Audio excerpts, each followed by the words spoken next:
I think my favorite place is wherever the orchestra is rehearsing and performing, because that's what I love.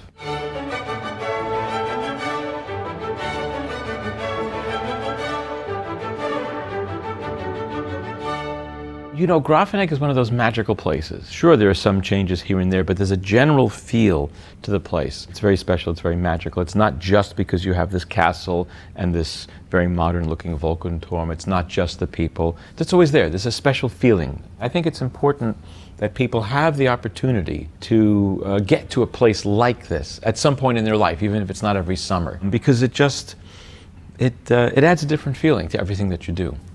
What connects me to Grafenek is the workshop, Ink Still Wet, which is for young or we call emerging composers, but it's a workshop for them to conduct. And so I've been here before. I was here in 2017 as the composer and conductor in residence. This year we have a separate composer and conductor. So we have the really great composer Philippe Mannery. He's taking care of the compositions, and I'm taking care of the conducting side. Plus I have my concert with the Tonkünstler Orchestra, who I love working with. So these are the things that connect me with Grafenek. My point of view is always, first and foremost, as a performing musician. Like, I don't forget my roots as I was a percussionist and I played professionally. And everything is intertwined, sort of the instrumentalist with the conductor, and I also compose. And my feeling is that much of the repertoire from all times, there are certain things that tie it together that are not so different. Certainly there are little aspects, let's say, of Steve Reich or Helmut Lachmann in particular, someone who writes with lots of different extended techniques. But those form, I think, a small portion of the differences between, let's say, standard orchestral repertoire and modern things. And like anything else, my feeling is when there's something that you may not understand at first, or something that seems very, let's say, challenging, I think if you spend a little bit of time and you try to figure it out and you find your way into it, you usually come out the other side saying, oh, okay, it's not so difficult. Oh wait, I understand that. In fact, I see the connection between music that's being written now and Beethoven's time. I think that's the most important part of it. So I never see it as these separate things. This is going to sound like a cliche. I hear music in everything. It's not exactly that, but I will, for example, you know, sometimes you hear birds or maybe even insects, and you can notice them in different locations, and it almost sounds like they have an ensemble going.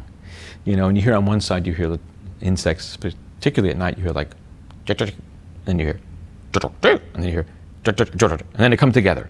And then this one goes first, and then that one goes first. And then well, there's a composition right there. I make a lot of electronic pieces, and I'll be sitting there in some city, wherever it is, and all of a sudden, I go, wait a minute, I hear something, whether it's people talking a language that I don't know or construction, and I take up my phone, and I make a short not a video of the thing, but just to record the sound, and I usually go back and I listen to the audio, and I find things.